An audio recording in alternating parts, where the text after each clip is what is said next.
क्या डॉक्टर्स को, इंजीनियर्स को सीएसएस करना चाहिए या नहीं करना चाहिए? जो डॉक्टर्स हैं, इंजीनियर्स हैं, इनको तो जरूर आना चाहिए इस साइड पे, और आते भी हैं। बेसिकली तो आपकी तालीम ने उसने आपको डॉक्टरी नहीं सिखाई, उसने आपको सिचुएशन हैंडलर बना दिया। तो यही बंदा जब IRS के बीच में जाएगा, यही बंदा जब कस्टम के बीच में जाएगा, यही बंदा जब पुलिस के बीच में जाएगा, तो क्या एक अच्छे तरीके से अपना काम नहीं कर रहा होगा? मुझे बताइए, क्या डॉक्टर्स के लिए ये इम्तिहान दूसरे लोगों की निस्बत आसान है या मुश्किल है? एक डॉक्टर बनना एक मेहनत तलब काम है। मेहनत एक ऐसी हैबिट है डॉक्टर साहब जो कि बुनियादी और क्लिदी रोल प्ले करती है CSS PMS के इम्तिहान के बीच में। तो चूंकि डॉक्टर्स की पहले इसके ऊपर आदत, एक हाथ सेट हुआ होता है इस चीज के ऊपर कि जब हमने फोकस्ड रहना है, मेहनत करनी है, काम करना है, तो ये चीज उनको अल्टीमेटली पे बैक कर रही होती है CSS PMS की तैयारी के बीच में भी। एक्चुअली CSS PMS के इम्तिहान ये डिजाइन ही प्रेशर देने के अंदाज में है। आप देखें ना, एक दिन में 2 पेपर है। सोशल मीडिया पर एक खबर भी देख रहा था, एक सुसाइड की आज एक इंसिडेंट बड़ा सैड हुआ है। एक हमारे पुलिस के एक किसी कुलीग ने ऐसा गालिबन इंसिडेंट हुआ है। स्टिल सर ऐसे वाकयात होते हैं जिसके बीच में ज़्यादा इंसान है, ह्यूमन बॉडी है, और आप डॉक्टर हैं, आप ज़्यादा बेहतर समझ सकते हैं इन चीज़ों को। बहसियत इंसान तो बड़ी कमज़ोर सी मशीनरी है ना। क्योंकि मेरा ख्याल है सर, सिर्फ मैनेजमेंट की ही हम बात करते रहते हैं। स्ट्रेस को ख़त्म करने के लिए भी तो कुछ ऑप्शन ज़रूर देनी चाहिए, क्योंकि सारे लोग जो सर्विस कर रहे हैं वो भी इंसान है और इसी माशरे का हिस्सा है वो। अच्छा आसिम साहब, जब भी CSS का इम्तिहान का रिज़ल्ट आता है, ये पिछले दिनों आया है, हमारे कई डॉक्टर्स भी करते हैं उसको CSS को। आप चूँकि CSS के स्टूडेंट्स को पढ़ाते हैं, आपके पास स्टूडेंट्स हैं, बच्चे हैं, वो आपसे प्लानिंग भी पूछते हैं। ये सवाल बड़ा पूछा जाता है। पिछले दिनों मैंने अपने फेसबुक पेज पे भी लिखा, क्या डॉक्टर्स को, इंजीनियर्स को CSS करना चाहिए या नहीं करना चाहिए? अब मैं इसका क्या जवाब दूँ? मीसना के खुल के जवाब दूँ? नहीं, खुल के जवाब दें। देखिए, मीसना जवाब मैं आपसे एक्सपेक्ट ही नहीं करता। ओके मैंने इसीलिए आपसे फिर ये मैं बताता हूँ मैंने ये बात क्यों की। अच्छा, पहले फिर मुझे ये बताएं कि आपके इस सवाल से एक चीज जाहिर है, पूछें क्या? वो ये कि जो बाकी लोग पढ़ाई कर रहे हैं, जिस तरह कोई वकालत कर रहा है, जिस तरह कोई अकाउंटिंग कर रहा है, जिस तरह कोई मीडिया के बीच में पढ़ लिख के आगे जा रहा है, या बिजनेस कर रहा है, कोई बिजनेस पढ़ रहा है, तो उनको आप कम प्रोफेशनल समझते हैं? मुझे बताएं। नहीं, मेरा ख्याल है कि इस सवाल के पीछे सर ये होता है कि ये जरा एक स्किल है। जैसे डॉक्टर्स को अगर आप स्पेसिफिकली बात कर लेना तो लोग कहते हैं कि यार ये एक स्किल है। सर, इस लिहाज से तो मीडिया भी स्किल है, और वो इतना ज्यादा आजकल ऑन है। इस लिहाज से तो वकील होना भी बहुत ज्यादा एक स्किल है, और वो बहुत ज़्यादा एक जो लोग हैं वो जाना चाहें तो बहुत ज़्यादा आगे तक जाते हैं।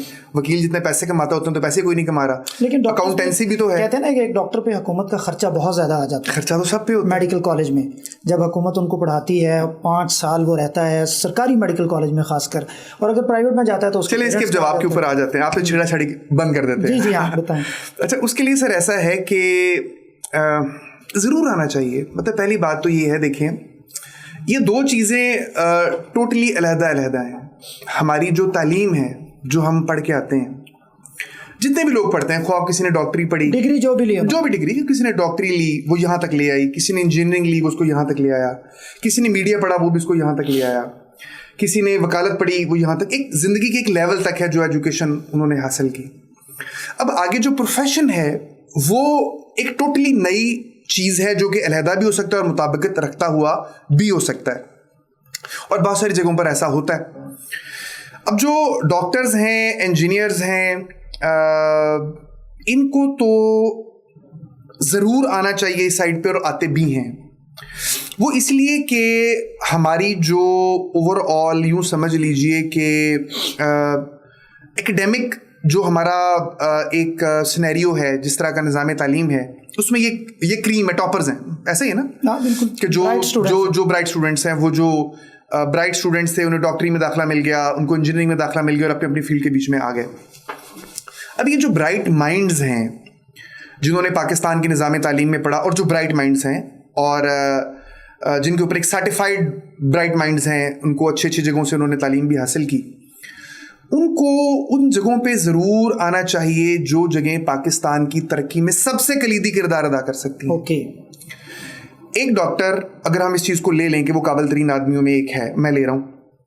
एक इंजीनियर जो काबिल तरीन है, मैं इसको भी ले रहा हूँ, मान लिया एक्सेप्टेड। तो ऐसी जगह जहाँ पे उनको बहुत ज़्यादा रोल प्ले करने का मौका मिल सकता है for the betterment of the country, for the betterment of the society, ज़रूर आना चाहिए। फिर तो यहाँ पे फिर इन्हीं को ही पहले आना चाहिए, पहला चांस इनका होना चाहिए। अगर हम एक एंगल से इनको देखें तो काबिल हैं, यहाँ पे आए, सर्व करें, क्योंकि यहाँ पे अपॉर्चुनिटीज़ बेतहाशा हैं। फिर सर एक चीज़ और है, अगर मैं दूसरे जाविये के ऊपर जाऊं, जो तालीम हमने हासिल की है, जो भी तालीम हमने हासिल की है, वो कभी भी रायगा नहीं जाती। वो अल्टीमेटली आपको एक एक्सपोजर दे रही होती है, आपकी जहन की गिरहें मुख्तलिफ अंदाज के बीच में खोल रही होती है, और आप उसको यूटिलाइज कर रहे होते हैं सिविल सर्विसेज के बीच में आके भी, वन वे और दी अदर। मसलन पीएस को हम साइड पे कर देते हैं। मैं अगर ये मिसाल दूंगा कि जी कोई डॉक्टर बन के पीएस में आए और फिर वो महकमा हेल्थ में जाके सर्विस कर सकता है, तो आपको लगेगा कि ये पीएस एक फील्ड है, मैं बाकी फील्ड्स की बात कर लेता हूँ। देखिए, एज ए डॉक्टर अब क्या चीज़ आपके अंदर इंजेक्ट की जाती है, आपके अंदर इंजेक्ट किया जाता है कि जी किस तरीके से आपने एट ए टाइम बहुत सारी इंफॉर्मेशन को सामने रखना है और उसकी बेस के ऊपर एनालिसिस करने हैं। आप इसकी प्रैक्टिस करके आते हैं कि नहीं आते? डेफिनेटली होती है। आप डॉक्टर साहब इसकी भी प्रैक्टिस करके आते होंगे जब आप ऑपरेशन करते हैं कि बड़ी क्रिटिकल सूरत हाल होती है, कॉम्प्लिकेशन और आपने कैसे अपने नर्व्स पे काबू रखना है, आपके सामने जिंदगी मौत पड़ी हुई है। बिल्कुल। अब आप पूरी तरह स्किल्ड हैं ऐसे मौकों के लिए, सिचुएशन हैंडलिंग। अब आप मुझे बताएं ना, इस सिचुएशन हैंडलिंग वाला बंदा अगर चला जाता है इनलैंड रेवेन्यू सर्विसेज में, जिन्होंने टैक्स इकट्ठा करना है पूरे पूरे पूरे मुल्क से, या कस्टम डिपार्टमेंट के बीच में चला जाता है, तो क्या ऐसी ही कई सिचुएशंस वहां पे भी नहीं क्रिएट होती होंगी? बेसिकली तो आपकी तालीम ने उसने आपको डॉक्टरी नहीं सिखाई, उसने आपको सिचुएशन हैंडलर बना दिया, उसने आपको आर्ट दिया, हुनर दिया कि जी कोई भी सूरत हाल हो, अपने आप को ठंडा रखते हुए हमने कैसे अपना काम कर जाना। दुनिया मरीज जो मर्जी कर रहा है, उसके लवाहिकीन जो मर्जी कर रहे हैं, हमने कैसे फोकस रह के अपना काम कर जाना है।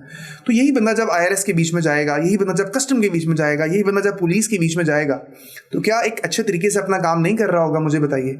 उसके लिए अगर आसान हो जाता है, और ऑन फील्ड जो लोग हैं बड़ा अच्छा परफॉर्म कर रहे हैं, बहुत अच्छा काम कर रहे हैं पूरे पाकिस्तान के बीच में, ऐसा ही है। तो फिर मेरे ख्याल के बीच में तो ऐसे लोगों को जरूर आना चाहिए। फिर सैचुरेशन भी है ना सर, बहुत सारी फील्ड्स में अब सैचुरेशन भी होनी शुरू हो गई है, मेडिसिन की फील्ड के अंदर भी और इसके अंदर भी, तो ये अपॉर्चुनिटीज जरूर लेनी चाहिए सबको। बहुत अच्छा, और आपने वाकई खुल के जवाब दिया, मिसना जवाब नहीं दिया। अब एक और सवाल मैं आपसे पूछ लेता हूँ, बेस्ड अपॉन योर एक्सपीरियंस, अगर स्पेसिफिक डॉक्टर्स ही हमें देख रहे हैं, जो कि मेरे साथ बहुत सारे दोस्त अहबाब और स्टूडेंट्स भी हैं, तो क्या डॉक्टर्स के लिए ये इम्तिहान दूसरे लोगों की निस्बत आसान है या मुश्किल है? अगर एक डॉक्टर प्लानिंग करता है, आज उसका MBBS हो गया अगले साल या अगले साल, तो उसके लिए ये कैसा इम्तिहान?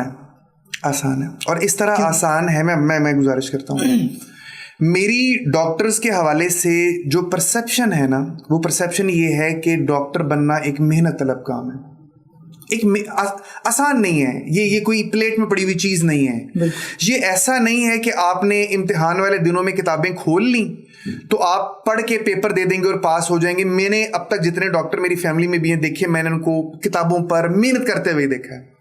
मेहनत एक ऐसी हैबिट है डॉक्टर साहब जो कि बुनियादी और क्लिदी रोल प्ले करती है CSS PMS के इम्तिहान के बीच में। मेहनत वो रोल है।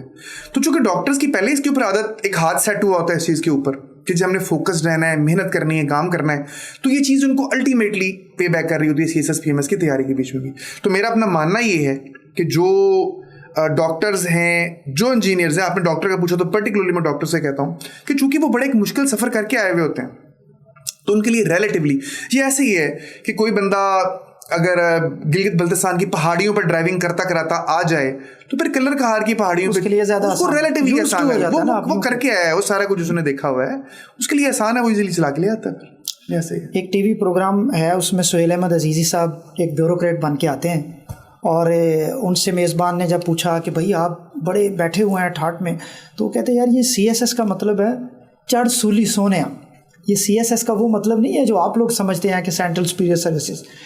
ये जुमला उनका ठीक है, चढ़ सूली सोने, ये जुमला उनका ठीक है उनका, लेकिन जिस तरह का उनका गेटअप है, और जो मैं बहुत बड़ा फैन हूँ उनका वैसे। सर तो माशाल्लाह हमारे वो बड़े आर्टिस्ट हैं, मैं बहुत बड़ा फैन हूँ, लेकिन जो गेटअप है वो मुताबिकत नहीं रखता आज के दौर के ब्यूरोक्रेट से। अच्छा, कोई एक बंदा आपको मतलब इस तरह के, मतलब ये परसेप्शन है लोगों की कि शायद ब्यूरोक्रेट ऐसे होते हैं। हकायक टोटली इसके बरअक्स है, मतलब आपको एक डिप्टी कमिश्नर, एक DPO मिट्टी में मिट्टी होता हुआ मिलेगा। मैं आज के दौर में आपको बता रहा हूँ, फील्ड के अंदर खड़ा होगा, सड़कें खड़े होकर बनवा रहा होगा, सैलाब ज़दगान की मदद कर रहा होगा, मुजरमान के पीछे भाग रहा होगा, दिन रात का कोई हाल ही नहीं है, कोई हिसाब ही नहीं है। यही बात हमारे सेक्रेटेरिएट के इदारों में, यही बात तमाम इदारों के बीच में है कि ये जो एक पुराने दौर का कॉन्सेप्ट है कि मुंह के बीच में सिगार है, कोट है और ऊपर हैट पहना हुआ है, कोई एक बंदा सर आपको ऐसा नहीं मिलेगा जो आजकल के दौर में ब्यूरोक्रेट ऐसा हो। बड़ा मेहनत तलब काम जो है बन गया, और उसकी बुनियादी रीज़न शायद ये है कि जो गवर्नमेंट है, जो पॉलिटिकल गवर्नमेंट्स हैं, वो डिलीवरी मांगती हैं। एक चीज़ तो ये है कि वो चाहती हैं कि वो ब्यूरोक्रेट्स डिलीवर करें, तमाम इदारे उनके डिलीवर करें। दूसरा, सोशल मीडिया ने ना एक चीज़ों को बहुत ज़्यादा ओपन कर दिया है। अब जो चीज़ डिलीवर हो रही हो, काम हो रहा हो, वो नज़र आता है, जो नहीं हो रहा वो भी नज़र आता है। अब इसकी वजह से एक कंपटीशन क्रिएट हो गया है अफसरान के बीच में भी काम करने का कि जी हमने डिलीवर करना है, हमने परफॉर्म करना है। तो अब तो मतलब जिसको पंजाबी में कहते हैं पैड़े हाल बांके दिहाड़े वाला हिसाब है। अच्छा, ये बड़ा मेहनत तलब काम है। हमारी सीएम साहबा जब वो इंटरव्यूज करती हैं ना डीसीज की पोस्ट के और डीपीओज के, मैं इन पोस्टों का नाम इसलिए ले रहा हूँ कि सबसे क्लीदी पोस्ट है, यही समझी जाती है ना, कमिश्नर सब जानते हैं इस पोस्ट। वो जिस चीज को चेक करती हैं और जिस चीज को पूछती हैं वो यही पूछती हैं कि बहुत मेहनत तलब काम है, तुम कर लोगे, मुझे सिर्फ ये बताओ। ये 18-18 19-19 घंटे की जॉब है, इतना काम करना पड़ता है फील्ड के बीच में, इतना फील्ड में रहना पड़ता है, धक्के खाने पड़ते हैं, हर जगह के बीच में खुद जाना पड़ता है। तो ये एक मुश्किल काम है। वो वाला हिसाब अब खत्म हो चुका है। शायद किसी जमाने में होता हो, हमसे पहले, मैंने तो अपने दौर में सच्ची बात नहीं देखा। अच्छा, आपने बात की है ना, तो मैं आप सवाल से पहले एक मिसाल देता हूँ। गुजरांवाला के एक डिप्टी कमिश्नर साहब हैं जो अभी मेरा ख्याल है आपकी जैसी लुक है उनकी, माशाल्लाह स्लिम स्मार्ट है। तो वो एक दफ़ा मैं पेज उनका देख बैठा, वो सुबह 7 बजे कहीं पहुंचे हुए होते हैं किसी ना किसी पार्क में। तो मैं बड़ा हैरान हुआ, मैंने कहा यार डिप्टी कमिश्नर सुबह 7 बजे हर रोज़ किसी ना किसी जगह जाना, ये बड़ी ड्यूटी है। तो एक डिप्टी कमिश्नर आपके ख्याल में कैसा उसका दिन गुजरता है? सर नवीद मेरा बैचमेट है गुजरांवाला के जो मौजूदा, ही इज माय बैचमेट, छोटे भाइयों की तरह। और मैं चूंकि उम्र में इनसे बड़ा था जब मैंने CSS किया, मैंने लेट किया CSS, और तो फिर ये सारे इज्जत करते हैं, मोहब्बत देते हैं। तो सर दिन गुजरता है सुबह से शाम तक की बेशुमार चीज़ें हैं, यूँ समझ लें। बहुत सारे टास्क्स हैं जो कि असाइंड हैं प्रोविंशियल गवर्नमेंट की तरफ से, जिसको CM साहबा का ऑफिस, चीफ सेक्रेटरी साहब का ऑफिस मॉनिटर कर रहा है। कोई 30-32 के करीब ये हैं, उन पे की भी डिटेल में हम प्रोग्राम भी इंशाल्लाह ताला कर लेंगे। वो गिवन एजेंडाज हैं कि पहला टास्क है, दूसरा है, तीसरा है, चौथा है, पांचवा, ये इनिशिएटिव्स हैं जो मौजूदा हुकूमत के हैं। इनके ऊपर आपने देखना है, डिप्टी कमिश्नर ने, DPO ने देखना है और उसके ऊपर काम करना है और कुछ ना कुछ परफॉर्मेंस उसके ऊपर वो डिलीवर करना है। अच्छा, एक चीज़ तो ये हो गया सर। दूसरी चीज़ है जो डे टू डे आपके पास लोग आ रहे हैं, मतलब आपका दफ्तर तो ओपन है, दफ्तर चल रहा है, उसके बीच में लोग आ रहे हैं, साइल हैं, मसाइल लेके आ रहे हैं, फाइलें हैं, उनकी मूवमेंट्स हैं, फैसले हैं जो आपके मुंतजर होते हैं। तो बहुत सारी एक्टिविटीज़ हैं, आपने उसके ऊपर जो वो सारा टाइम गुजारना है, उसको टाइम देना है और करना है। तीसरी चीज़, हर अफसर के अपने इनिशिएटिव्स हैं, उसको उसके इनिशिएटिव्स की बुनियाद के ऊपर गेज किया जाता है और चेक किया जा रहा होता है कि कोई बंदा, कोई अफसर कितने इनिशिएटिव लेता है अपने ज़िले के बीच में या अपनी तहसील के बीच में, जिसके बीच में वो काम कर रहा है, उसके लिए भी टाइम देना है। तो यूँ समझ लीजिए कि सुबह से लेकर कि शाम तक का जितना भी टाइम है, पता नहीं चलता खाने पीने का होश कैसे है। जितने भी हमारे दोस्त कुलीग्स बैठे हुए फील्ड के बीच में, हालात ऐसे ही हैं। एक असिस्टेंट कमिश्नर साहब के सैलाब के दिनों में अल्लाह ताला को प्यारे हुए वो, और फिर उसकी खबर भी आई कि वो उसी जगह पे थे जिस जगह पे, बल्कि पत्तों की कि मेरा ख्याल है असिस्टेंट कमिश्नर थे वो। तो वो ये खबर थी कि वो सारा दिन वहीं रहते थे उस रेस्ट हाउस में जिस जगह पे ये एक्टिविटीज़ चल रही थी। तो स्ट्रेस लेवल बहुत ज़्यादा होता है, उसको किस तरह से फिर मैनेज किया जाता है? सर है, मतलब इस चीज़ को आप डिनाई नहीं कर सकते कि स्ट्रेस है, और स्ट्रेस ज़्यादा होने की वजह ये है कि एक्सपेक्टेशंस लोगों की भी ज़्यादा हैं, और ज़ाहिर है सीनियर्स भी डिमांड कर रहे होते हैं कि आपको डिलीवर करना चाहिए, काम करना चाहिए। और फिर सोशल मीडिया एक बहुत बड़ा सोर्स ऑफ अकाउंटेबिलिटी बन चुका है। अब सोशल मीडिया के ऊपर लोगों की छोटी सी गली मोहल्ले का एक गटर का ढक्कन भी हटा हुआ हो, तो वो कह रहे होते हैं, वो लगाते हैं साथ जी किस बात का डिप्टी कमिश्नर है, ये देखिए मेरा गटर का ढक्कन जो है ये नहीं है यहाँ पे, या टूटा हुआ, या कोई उठा के ले गया। तो इस हद तक जब मामले मेटिकुलस हो चुके हों तो काम तो बहुत ज़्यादा करना पड़ता है, स्ट्रेस आता है। अब इसके लिए इसकी हैंडलिंग कैसे है? पहले तो ये कि जो हमारा प्रोसेस है सिलेक्शन का, उसके बीच में FPSC कोशिश ये करता है या पीपीएससी जब वो पीएमएस अफसरान को चुनता है, तो थ्रू साइकोलॉजिकल असेसमेंट बंदे चुने ही ऐसे जाते हैं जो इस स्ट्रेस को बेयर कर सकते हों। प्रेशर जो है एक्चुअली सीएसएस पीएमएस के इम्तिहान ये डिजाइन ही प्रेशर देने के अंदाज में है। आप देखें ना, एक दिन में 2 पेपर है और वो चाहते ही दरअसल ये हैं कि ये देखा जाए कि बंदे के ऊपर प्रेशर डाला जाए तो ये कैसा ब्रेक करता है, टूट जाएगा या कायम रहेगा। जिस तरह बहुत सारी वो वीडियोस भी चल रही होती है ना, लोग अपनी वो बेचने के लिए ये पत्थर और टाइलें वो गिरा के देखते हैं।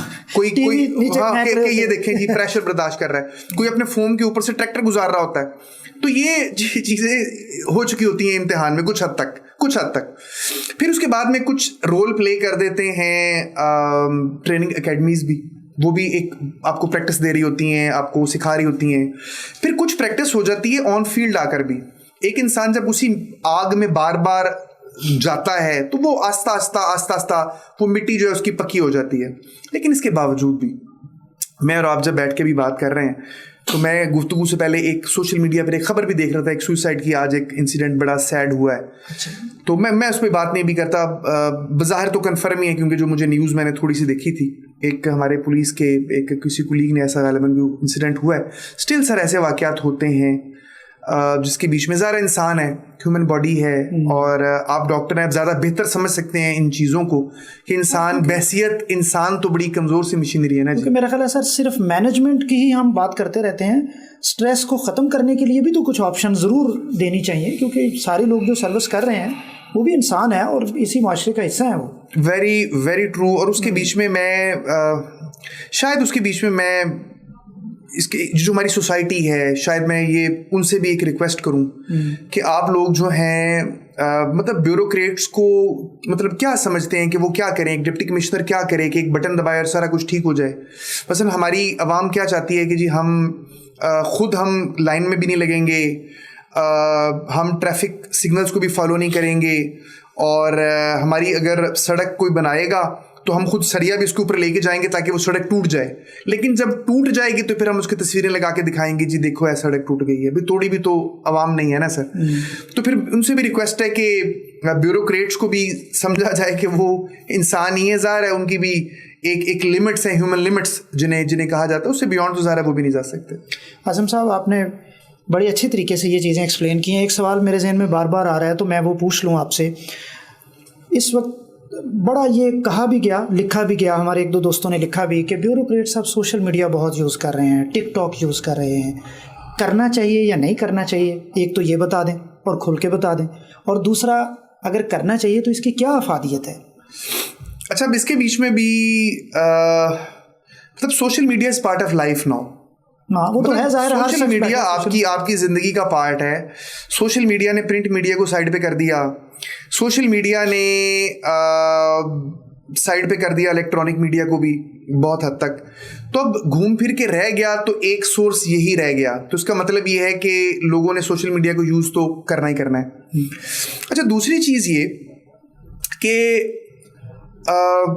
सर अवाम भी तो उस बंदे को काम करता हुआ या उस इदारे को काम करता हुआ समझती ही नहीं जिसकी तरफ से कोई न्यूज़ इन्फॉर्मेशन ना आ रही हो कि कोई इदारा क्या कर रहा है। जो दिखता है वो बिकता वाला फार्मूला तो फुल ऑन है। मतलब आप सिंपल ये देखें, बिकने की बात नहीं है, मतलब सिंपल ये देखें ना कि अवाम भी तो एक्सपेक्ट करती है और शायद ही उनका राइट भी है कि अगर कोई एक इदारा अगर कोई डिलीवर कर रहा है उनके लिए तो सारों को पता हो कि ये इदारा ये काम कर रहा है। देखिए ना, इस माहौल में हमारा एक नेगेटिव माहौल है हमारे माशरे का, हम मनफी चीज़ें जो है फैलाते भी ज़्यादा हैं, हम फिंगर पॉइंटिंग भी करते हैं। ये बात करने वाले भी बहुत सारी हम में से ही लोग मौजूद हैं कि जी देखें हुकूमत तो कर कुछ नहीं रही, ब्यूरोक्रेट्स तो कर कुछ नहीं रहे। ऐसा है ना सर, नेगेटिव चीज़ें ज़बरदस्ती कमेंट्स आएंगे नीचे तो आप देखें, वो नेगेटिव चीज़ें तो ज़बरदस्ती हम फैलाते हैं ना सर। तो पॉजिटिविटी मतलब अगर कोई फ़र्ज़ करें कि सोशल मीडिया के ऊपर फ़र्ज़ करें कि कोई बंदा ये बता रहा है कि जी we are available to serve you, तो इसमें बुराई क्या है। अच्छा, और ये बात मुझे बताएं, ये वाली जिस चीज़ की मैं आपको बात कर रहा हूँ, ये बात क्या सिर्फ आज के दौर के अफसरान कर रहे हैं या पहले भी होती थी? नहीं, सोशल मीडिया तो ज़ाहिर है अभी सोशल मीडिया आज आया, वरना ये प्रिंट में खबरें आती सर, ये प्रिंट के अलावा ये कहानी अंग्रेज़ दौर की है। एक छोटी सी चीज जिसको हम रोजनामचा कहते हैं, बिल्कुल, वो रोजनामचा एक पूरी कहानी होती थी, डेली डायरी है कि जी आज मैं पुलिस का चलता था और इस तरह हमारे उसका भी चलता था, क्या नाम है, हमारे रेवेन्यू का भी, कि आज इस टाइम मैं ड्यूटी पे आया हूँ, इस टाइम ये हुआ है, अब मैं ये करने के लिए जा रहा हूँ। चीजें रिकॉर्ड पे अभी भी थाने में लिखा जाता है, मतलब चीजें रिकॉर्ड पे लाने वाली बात है ना। उस जमाने में जो जो सिस्टम्स हुआ करते थे, उस जमाने में चीजें रिकॉर्ड के ऊपर आया करती थी, फॉलो होती थी कि जी ये है, मैं अब रवाना फलां जगह के दौरे का हो रहा हूं, बकायदा तहरीर होती थी, लेटर्स जाया करते थे। तो ये सोशल मीडिया के ऊपर अगर कोई आके ये चीज बयान कर रहे हैं कि जी गवर्नमेंट ने आपके लिए ये कुछ कर दिया है, आपकी गवर्नमेंट आपको इस तरीके से डिलीवर कर रही है, आपकी गवर्नमेंट इस तरीके से आपको सर्व कर रही है, तो मुझे बताएं इसमें कोई बुराई है? इसमें तो कोई बुराई नहीं, इसमें कोई बुराई नहीं, न्यूज दे रहे हैं ना। अच्छा, दूसरे नंबर पे अगर कोई अफसर आता है और अफसर आके वो तासुर ये देता है कि जी हम आपके लिए मौजूद हैं, we are available for you, मतलब जिनको बहुत नेगेटिवली जिन चीज़ों को पोर्ट्रे किया जाता है कि जी ये देखें ये ऑफिसर टिकटॉक पे या सोशल मीडिया पे क्या कर रहे हैं, तो वो सोशल मीडिया पे अपनी आवाम को, अपने ज़िले के या अपनी तहसील के लोगों को यही बता रहे होते हैं कि भाई हम लोग आपके लिए अवेलेबल हैं, वो जस्ट ए कॉल अवे, ताकि लोगों के जहन में एक जो डर है, एक खौफ है, एक जो फासला है कि जी ब्यूरोक्रेट्स शायद कोई हमसे बहुत दूर है, वो खत्म हो जाए। अब मुझे बताएं, फर्ज करें मैं एक जिले में जाता हूं एज एसी या डीपीओ या डीसी, और मैं ये तासुर देना चाहता हूं अपने लोगों को, अपने जो जिले के लोग हैं कि जी मेरे दरवाजे आपके लिए खुले हैं, मैं हाजिर हूं, आपके मसाइल के हल के लिए हाजिर हूं, मैं 24 घंटे अवेलेबल हूं, आप जो दिल करता है मेरे पास अपना मसला लेकर आए, आप गरीब हैं तब भी मैं हाजिर हूं, आप अमीर हैं मैं तब भी मैं हाजिर हूं। तो उसका क्या तरीका है? मैं क्या ढोल पीटूंगा या मैं क्या करूंगा? मैं सोशल मीडिया को यूज करूंगा ना, मैं उनको दिखाऊंगा कि जी देखिए मेरे पास लोग आम जगहों से डेली आते हैं, मैं डेली उनकी बात सुनता हूं, मैं फौरी हल करता हूं, मैं फौरी कॉल करता हूं। आप तो शायद आपको ये लगता होगा, अवाम को मैं कहता हूं कि जी शायद आपको ये लगता होगा कि थाने कचहरियों में हम उनकी मतलब आपके मसाइल को हल कराने के लिए कोशिश नहीं करते, तो देखें मैं आपके सामने फलां अफसर को कॉल करता हूं, एक बंदा मसला लेके आया, मैंने फौरी तौर पर कॉल की कि जिसके मसले को हल किया जाए। इससे ज़्यादा पॉजिटिव नीयत वाला मैसेज मुझे बताएं क्या हो सकता है? अल्टीमेट गोल सिर्फ एक है, सिर्फ एक, और वो ये कि जो आपके ज़िले में, आपकी तहसील में जो लोग मौजूद हैं, आप उनको सिर्फ ये बताना चाह रहे हैं कि भाई हम अवेलेबल हैं, हम हाजिर हैं आपके डोर स्टेप के ऊपर, आपका जब दिल करे, आपने जो कपड़े पहने हुए हैं, जो टाइम हो, आप हमारे पास तशरीफ़ लेकर आएँ, आपका जो मसला है हम उसको हल करने के लिए मौजूद हैं। ये तो एक बड़ी नेक नीति, इस पर मबनी चीज़ नहीं, मुझे बताएं। बिल्कुल ठीक है, आपकी बात दुरुस्त है सर, मैं एग्री करता हूँ इससे।